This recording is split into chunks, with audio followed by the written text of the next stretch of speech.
Hallelujah, hallelujah. सभी को जय मसीह की। प्रभु आज के सुंदर दिन में आप सबको बहुत आशीष करें, बहुत आशीष करें। क्योंकि हम लोग जब निर्गमन 13 का 17 में जब हम लोग देखते हैं, परमेश्वर अपने लोगों को मिस्र देश की बंधुआई से निकाल आया। जो गुलामी में पड़े थे प्रभु के भक्त, और परमेश्वर ने मूसा को चुना और मूसा के द्वारा उनको निकाल लाया। और जब वो बाहर आए तो परमेश्वर ने उनको एक रास्ता दिया, क्योंकि उनको परमेश्वर के लिए आराधना करने जाना था। और फिरौन ने भी आज्ञा दे दी थी कि जाओ। और परमेश्वर उनको जो फलिस्तीनियों का देश था उस देश में, और वो रास्ता बहुत छोटा था, वहाँ से परमेश्वर नहीं लोगों को निकाल लाया। क्योंकि वहाँ पर देखते थे उस फलिस्तीनियों देश में लड़ाइयाँ होती थी, और वो इसलिए नहीं ले आए क्योंकि वहाँ वो लड़ाई देखकर फिर वापस कहीं मिस्र देश को ना लौट जाए। और परमेश्वर उनको लाल समंदर के इस जंगल में होकर उनको ले आया। रास्ता तो बहुत दिनों का था। परमेश्वर उसी रास्ते लाल समंदर से होकर और वहाँ का जो जंगल था वहाँ से निकाल ले आया। क्योंकि जब परमेश्वर के भक्त दिन में चलते थे तो एक बादल का परमेश्वर खम्भा बन जाते थे, बादल की छाँव बन जाते थे। और रात में जब चलती थे तो अग्नि का खम्भा बन जाते थे। परमेश्वर अपने लोगों की कितना मदद करते हैं, क्योंकि उनको पता था मेरे लोग दिन में चलेंगे तो धूप होगी, समस्या होगी, लेकिन परमेश्वर उनके लिए छांव बन जाते थे। रात में भी सोचते थे कहीं अंधेरे में गिर ना जाए, इसलिए वो लाइट प्रकाश अग्नि का खम्भा बन जाते थे। कितने मददगार मेरे परमेश्वर हैं। हर पल अपने भक्तों की रक्षा करते हैं, सहायता करते हैं, मदद करते हैं। क्योंकि परमेश्वर एक ही बात कहता है कि तुम मेरी आराधना करो, मैं तुम्हारी हर वक्त मदद करूंगा, सहायता करूंगा। जैसे हम लोग प्रेरित के 13 के 17 में भी देखते हैं, वहाँ पौलुस इस बात को कहता है कि परमेश्वर ने अपने लोगों को मिस्र की गुलामी से छुड़ाया। तो आज भी देखते हैं यीशु मसीह मत्ती 11 के 28 में भी कहते हैं कि हे बोझ सी दबे थके हुए लोगों, मेरे पास आओ, मैं तुम्हें विश्राम दूंगा, मैं तुम्हें आराम दूंगा।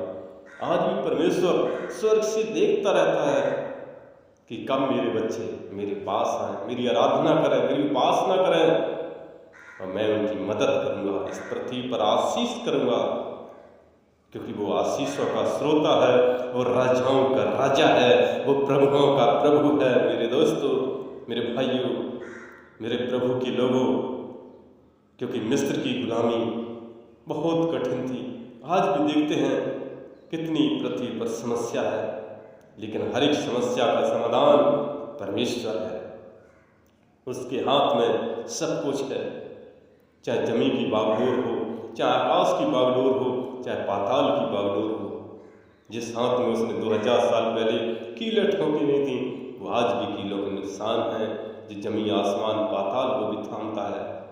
उसके सामने दुनिया की हर एक शक्तियाँ डरती हैं, कांपती हैं, हर एक बीमारियाँ डरती हैं, कांपती हैं, परमेश्वर की आज्ञा मानती हैं, क्योंकि वो सर्वशक्तिमान है।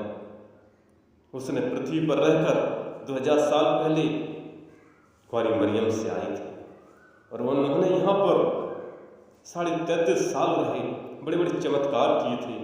अंधों को आंखें दी, लंगड़ों को चलाया, गूंगों को बोली दी, आंधी तूफानों को डांटा, पानी पर चलकर दिखाया, 5-5 रोटी से 5000 लोगों को खिला दिया, गूंगों को बोली दी, मृतों को चलाया।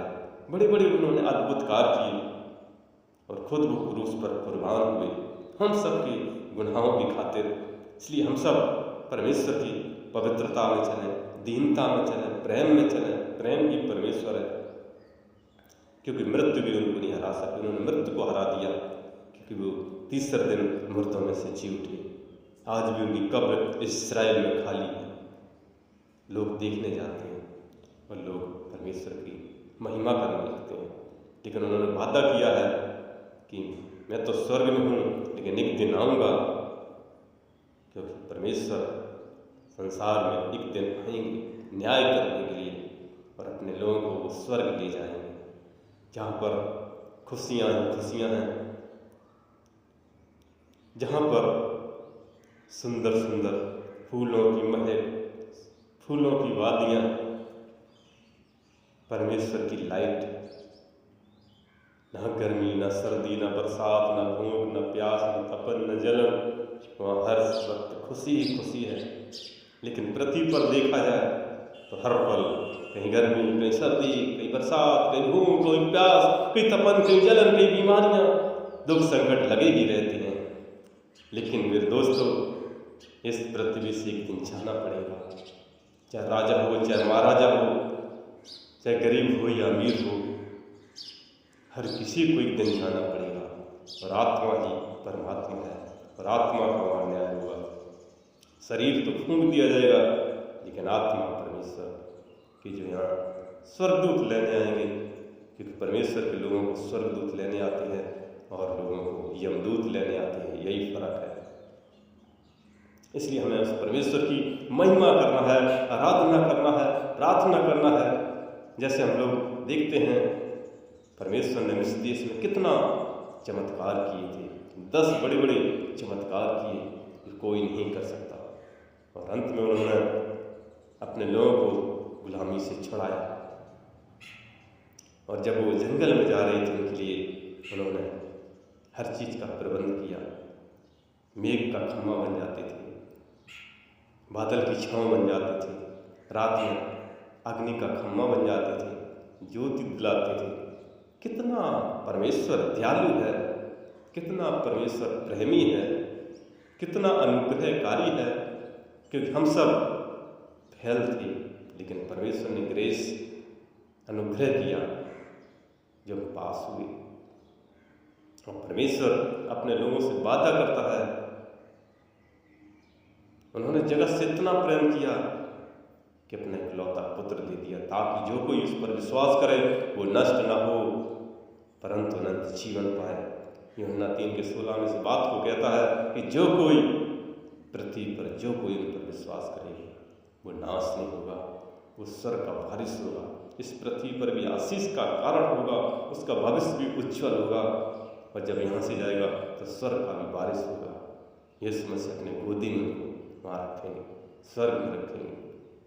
क्योंकि उन्होंने कहा था कि मैं स्वर्ग जाता हूँ आप लोगों के लिए जगह तैयार करने के लिए। आज भी परमेश्वर देखता रहता है कि मेरे बंदे इस पृथ्वी पर क्या करते हैं, क्या उनके अंदर सच्चाइयाँ हैं। सच्चे दिल से पुकारो, दिल से पुकारो यीशु नाम, रे बंदे दुख ना मिलेंगे। खुशियाँ देने वाला है, खुशी देता है, क्योंकि पिता अपने पुत्र को ये नहीं चाहता कि मेरा पुत्र दुखी हो। हर समय चाहता है मेरा पुत्र सुखी हो, अधिकारी बने, क्योंकि वो राजाओं का राजा है। तो पुत्र भी एक राजकुमार के समान होता है और वो हम सबको राजकुमार के समान रखेगा। इसलिए उसकी महिमा करें, आराधना करें, प्रार्थना करें, 6 दिन काम करें, एक दिन तो उसका नाम जरूर लें। आराधना करें, संगत करें, उसके भवन में जाएं, क्योंकि वो यही चाहता है। धन्यवाद करें, स्तुति करें, प्रशंसा करें, क्योंकि वो स्तुति के योग है, धन्यवाद के योग है, महिमा के योग है, बड़ाई के योग है, तारीफ के योग है। इसलिए मेरे प्रभु के भक्तों, उसके पास आओ, विश्वास करो, रिश्ता बना के देखो, जिंदगी बदल जाएगी मेरे दोस्तों। वो चाहता है हमें अच्छे काम करें, दिल से उसका नाम लें, जीवन को सुधारें, जीवन को आनंदमय बनाएं, जीवन को आशीषमय बनाएं, जीवन को उज्ज्वल बनाएं, क्योंकि जीवन को उसी ने दिया है। एक दिन उसी के पास जाना पड़ेगा, चाहे वो फकीर हो, चाहे वो राजा क्यों ना हो। एक दिन परमेश्वर के पास जाना पड़ेगा। इसलिए उसकी महिमा कर लो, महिमा कर लो। और निर्गमन ये 13-17 आप जरूर देखें। Hallelujah, hallelujah. इस वचन के द्वारा प्रभु आपको बहुत आशीष करे, बहुत आशीष करे। आमीन, आमीन। धन्यवाद।